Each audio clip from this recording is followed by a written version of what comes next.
J'ai quitté la Belgique pour le sud de la France une fois, épisode 1. Charles Aznavour a dit « Il me semble que la misère serait moins pénible au soleil ». Ah ben ça Coco, c'est bien ce que j'ai voulu voir. Parce que oui, la Belgique est un pays extraordinaire avec les gaufres, les frites, la bière, la grande place de Bruxelles, le doudou, le carnaval de Binge. Mais avec la mer du Nord comme donne et terrain vague et sa grisaille, ça va à 2 secondes. J'y suis peut-être resté 25 ans, mais là c'est la goutte de pluie qui a fait déborder le grand large. Donc j'ai pris mes clics et mes claques, direction le pays des... Oui, la baguette, la France. Et vu que je n'avais pas beaucoup d'argent de côté, la seule solution qui s'offrait à moi, c'est de faire du volontariat. Donc j'allais être nourri, logé, en contrepartie d'un service. J'ai donc passé les 2 premières semaines dans les montagnes à 40 minutes de Nice à couper et broyer du bois comme si j'étais un Renoir des bois. Et ma chambre était un énorme tipi comme si j'étais un Indien. Même si le travail était assez laborieux, je vous avoue que j'ai pu énormément profiter de cette partie du sud et donc je suis tombé complètement amoureux.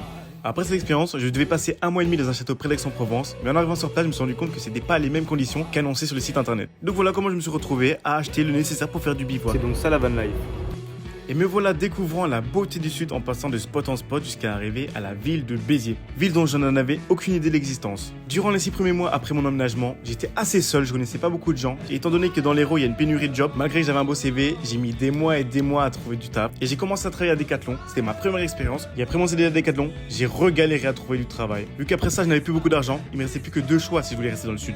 C'est soit de gagner au loto, soit de trouver du travail. Je pense que j'aurais plus de probabilité de gagner au loto que de trouver un travail, mais par la chance j'ai réussi à en trouver un. Donc me voilà barman, métier que j'ai jamais fait, que je n'aurais jamais pensé faire dans ma vie, mais j'avais pas le choix.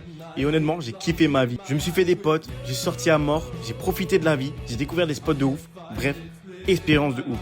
Au bout d'un moment, le train de vie me plaisait déjà plus. J'en avais marre de sortir, j'en avais marre de Béziers.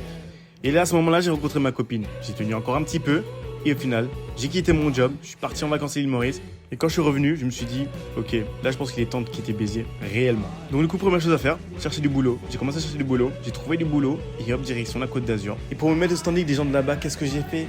J'ai rentré à la loc, hein. Non, je déconne. Me voilà voiturier dans un hôtel 5 étoiles. Donc voilà comment je suis retourné à ma partie préférée du sud de la France. Ça fait du coup maintenant 2 ans et demi que je suis dans le sud, et honnêtement, je ne regrette clairement pas ma descente dans le sud. En conclusion, le sud, c'est un peu le compromis parfait entre le soleil, la mer turquoise, les montagnes, les beaux spots, bref. Franchement, le sud, c'est le top, hein. Franchement, le sud, on est bien. On est bien!